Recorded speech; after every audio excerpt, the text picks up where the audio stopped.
Kamusta mga ate, kuya, beshi? Si Chari po ito mula sa The Sun, Moon, Stars, PH Tarot. Ipapaalam ko lang po na ito po ay isang general read o pangkahalatang pagbabasa at maaring hindi lahat ay magtugma sa inyong sitwasyon. I-check din nyo ang inyong Moon, Rising at Venus sign. Baka doon mas tumugma ang read para sa inyo. At kung ang mensahe ay tama sa inyo, paki-like lang po at mag-subscribe kung hindi pa ninyo ito ginagawa. Okay, mag-umpisa na po tayo. Hello po mga ate ko, Bereshis. Kamusta po kayo? Andito po ulit ako si Chari para one another reading. And this is for the sign of Libra, Sun, Moon, Rising, and Venus. And of course, welcome po yung mga cross-watchers ni Libra at yung mga bago po nating viewers. Kamusta po yung ating naging day? Okay? So, tingnan natin kung ano yung message or energy na mapipick up natin para sa pagbasa na to for Libra.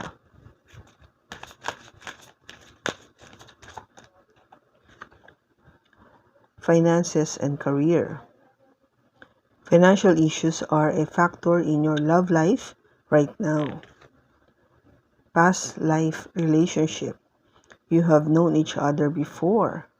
Okay. And soulmate.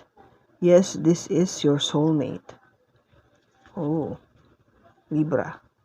Very soon. Okay, so sa ngayon, ang medyo concern ka sa iyong kaperahan at sa iyong career. So, kung ba parang nagiging, in a way, issue ito sa inyo ngayon. Issue to ngayon sa inyong dalawa. Okay, so kung ba, ito lang yung isa sa mga talaga namang masasabi nating pagsubok, no? Lahat naman tayo dumadaan dyan. Lalo na pagdating sa kaperahan, no? At sa ating career. Kasi minsan hindi naman natin masasabi na all throughout our life na magiging maganda at maayos o smooth yung ating career path. Meron talagang pagkakataon na medyo minsan na kakaroon tayo ng hirap, no? Paghihirap o isang pagsubok sa ating mga careers, no?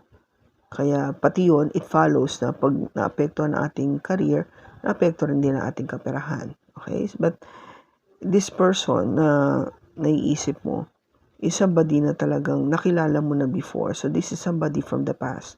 Kung ito man sabihin natin na ngayon, ito yung na-feel, ito yung na-experience mo ngayon, Libra, so having difficulty with your finances and career. Then eventually, you will be meeting somebody from your past, babalik siya, no? Babalik siya sa'yo para magkakita ulit kayo, magkasama ulit kayo kasi ito yung soulmate mo. Okay? So, tingnan natin kung ano yung message na mapipick up natin para sa'yo, Libra.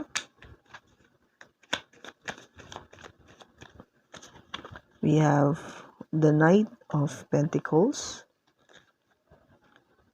the Hermit, the Knight of Swords, the Seven of Swords, and Temperance.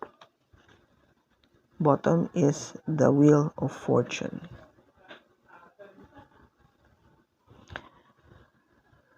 Okay, Aqua.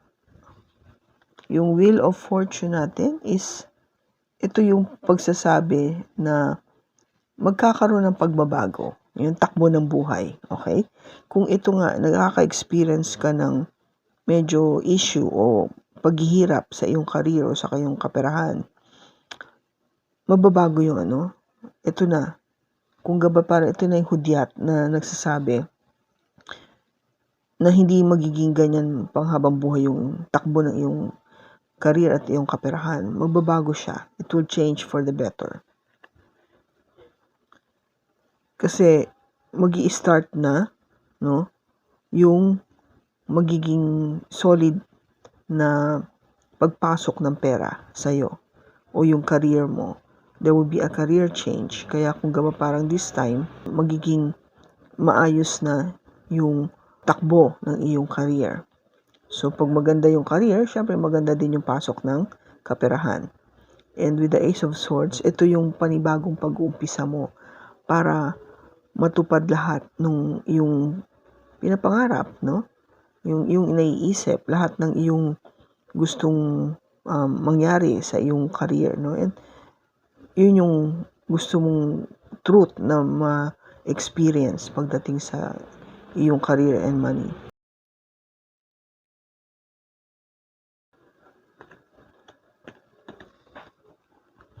Now, with the Knight of Pentacles, maybe yung career mo kasi medyo mabagal yung developments, no? Hindi ka umuusad o hindi ka nagkakaroon agad ng promotion, which means na pati yung pera sumusunod. Of course, kung diyan ka lang for a while, stagnant ka dyan sa trabaho na yun, sa posisyon na yun, o sa kumpanya na yan, syempre, nagiging mabagal yung energy, no? Pero sigurado ka naman kasi ito yung enerhiya na nagsasabing consistent ka naman sa pagtatrabaho. Hindi ka tumitigil, no? Patuloy mo pa rin ginagawa yung best para nga makita ng yung boss o yung management na karapat dapat ka, na dapat ibigyan ng promotion o bigyan ng increase ng salary. Kaya, with your way of thinking, kaya pinag-iisipan mo nga you've been thinking very long and hard about this, kung ano na yung maybe your next move, kung ano na yung gagawin mo. Kasi nga nakikita mo na medyo mabagal yung developments. And minsan, sa totoo lang, nakakapagod talaga mag-intay, no? Lalo na kung meron kang ini-aim na ma-achieve within this particular time or age or a period. And especially with the Knight of Swords, no? Gusto mo maging mabilis na yung takbo ng pangyayari. Magkaroon naman ng change na kahit papano maramdaman ko naman na nagkaroon din ako ng development dito sa aking posisyon, dito sa kumpanya na to, na I was recognized sa aking mga efforts. No? These are the things that you wanted. But of course, with the Seven of Swords, nagkakaroon ka ng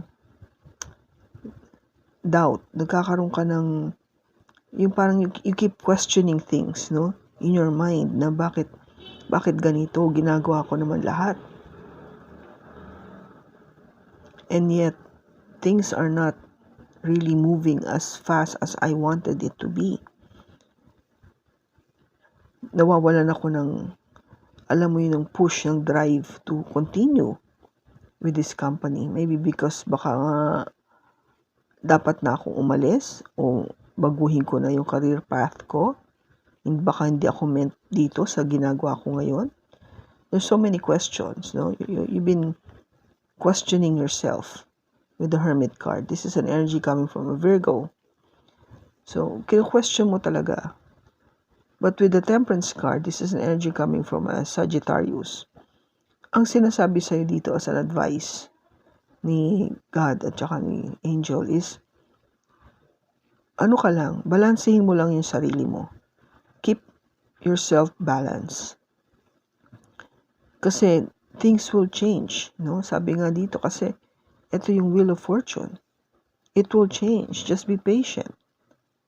Maybe because meron ka pang kailangang ayusin sa sarili mo, that's why you still need that push, you still need that parang level of maturity to really achieve yung dapat mo ma-achieve. Kasi minsan, baka akala natin nagagawa na natin lahat, but hindi pa pala, kulang pa pala. So, huwag kang magkaroon nito, no? Take this energy out, itong Seven of Swords, having that doubt, having those bad thoughts, no? Masamang pag-iisip about what's happening with your career, stuff like that.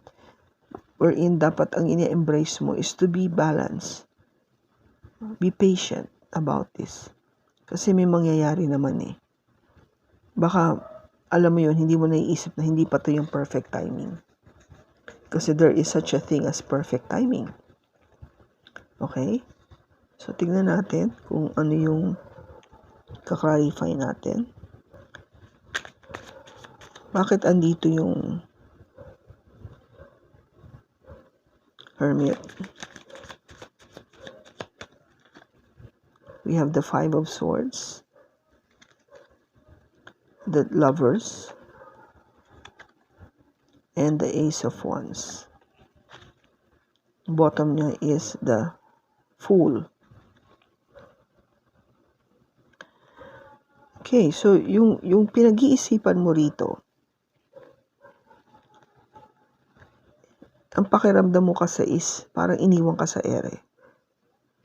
Hindi, ang pakiramdam mo kasi is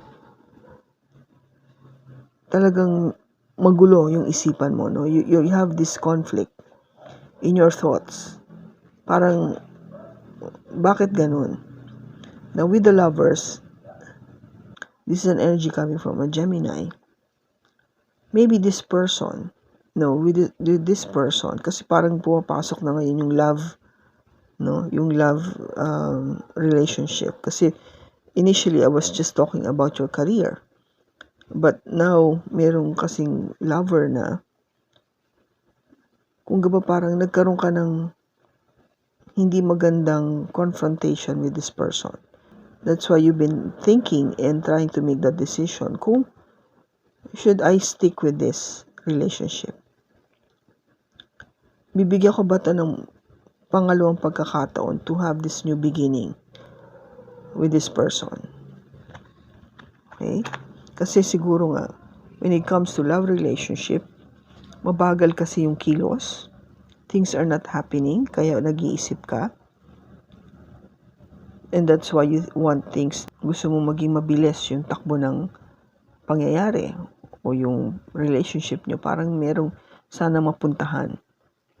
Kasi willing ka naman to take that risk, no, with the Fool. Anytime na, siguro this person would ask you na maging kayo, okay ka lang no? You will jump and really take that risk. Pero maybe in the long run, nakikita mo na parang hindi okay kasi nagiging may issue siguro kayo sa pera, definitely. Kasi it has here finances and career. So definitely meron kayong issue about money. Nagkakaproblema kayo sa kaperahan. Now, bakit andito yung Seven of Swords?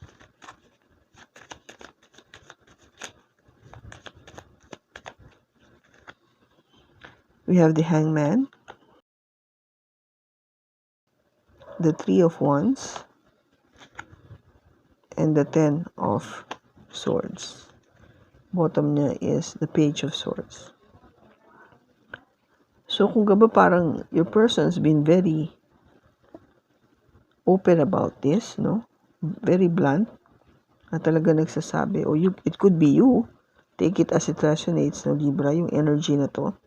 Yung sinasabi ko sa'yo na bakit parang you are in doubt kasi nga walang nangyayari, no? With the Hangman, this is an energy coming from a Pisces. Walang nangyayari. Tagal mo na nag-iintay with the Three of Wands. Ano na ba? Lagi mong tinatanong. Kaya parang naisip mo with the Ten of Swords na tama na. Parang I wanted to end this already. Yung aking paghihirap, yung aking pag-iisip, yung mga bagay na marami kaming nag-usap naman kami pero parang walang talagang pinagtunguhan, yung wala naging magandang conclusion about this. Kaya kung gaba parang I'm in doubt, no? Parang I'm in doubt. But andito yung Temperance. We have the Four of Swords,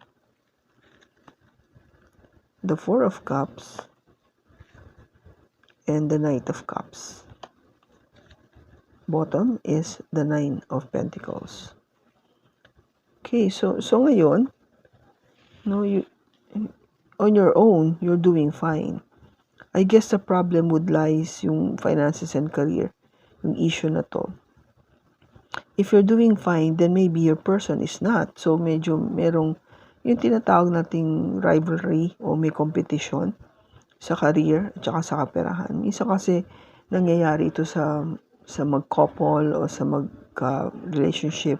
Kung ba parang nagkakaroon kayo ng inggitan kung bakit siya ganun, mas okay yung kanyang career kaysa sa akin, may nagkakaroon ng comparison. Wherein hindi naman dapat. Ang dapat nyo naiisip is yung love, no? Yung love na meron kayo sa isa't isa. And of course, yung love na yon is something to do with yung stability nyo sa future with the Four of Wands. Kasi gusto mo gusto mong mag-settle down with this person, okay ka naman, but somehow, meron talagang conflict eh. There's a conflict na meron kayong hinaharap sa ngayon. But yung advice ngayon sa'yo is to be patient. Maybe hindi pa ito yung person to be with you. Kaya kung gaba you wanted this to end, no? Gusto mo nang matapos. And what is coming, if you'll be patient about this, is sinasabi nga dito is magpahinga ka muna. No? Take a rest. Huwag ka munang magmadali pagdating sa relationship. Kasi eventually, there will be somebody who would offer this love to you. A new cup, a new love. May mag-o-offer. Just be patient about it. Huwag mo munang madaliin. Huwag muna ngayon. Meron dadating na mag-o-offer ng love. Okay? You see that? That cup, may mag-o-offer ng cup. This is the Knight of Cups coming from a water sign, Cancer, Pisces, or Scorpio. Okay? So, maghintay ka lang. Just be patient. And kung gabay, if you got tired of this old relationship, heal yourself first. Okay? Pagalingin mo muna yung sarili mo. Heal. Kung nasaktan ka before, which is, ito naman, talaga nasaktan ka, gamutin mo muna yung sarili mo. Gamutin mo muna yung mga sugat na yan. And be strong. Okay?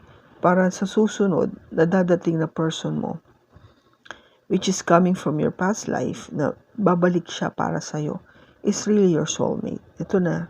This is the one. Okay? So, tingnan natin. Magkakahiwalay ba talaga kayo nitong person mo ngayon? Yes. This is the Knight of Wands. So, yung person na ito is somebody na talagang hindi mo maasahan. No, in and out. Kaya talaga magkakahiwalay kayo. Kung hindi ka stable dito, hindi siya consistent sa kanyang affection, sa kanyang time with you, kaya you don't feel that secure with this person. This year na dadating yung soulmate ni Libra. Not yet. Hindi pa kasi I think you're still healing from this pain. Okay, so hindi pa. Not this year. Next year ba? At mamimit niya na yung soulmate ni Libra? Pwede. With the Wheel of Fortune, depende kung paano magbabago yung takbo ng sitwasyon. So, I guess it has something to do with how fast you can heal. Diba? Sabi ko nga, kaya dito yung Temperance dito is for you to heal. Kaya ang sinasabi sa'yo dito is magpahinga ka muna. Take a breather. Take a rest muna. Kaya hindi pa kaagad. Pero dadating ba talaga yung soulmate ni Libra sa buhay niya? Yes. With the Three of Cups, definitely you will celebrate pag dumating ito. You will magde-date kayo. You will enjoy each other company and you'll be happy. Dadating siya talaga. You just wait for it. Okay? So, tignan natin kung ano yung other messages pa sa'yo ni Angel. For Libra. A spirit soul path. A personal evolution within your relationship. something very spiritual. Healing connection. Your romance will transform your life. Oh, see? Itong tao na to, this past person, your soulmate, will heal you. Ito talaga yung, kung ba siya yung gagamot sa mga dating pains na na-experience mo before Libra. Forever Young, a song of youthful playfulness. So, forever kayong magiging bata, for each other. Yung magiging masaya kayo for each other. Itong soulmate mong to. Which is nice kasi fun siya kasama. And you'll be happy. Okay?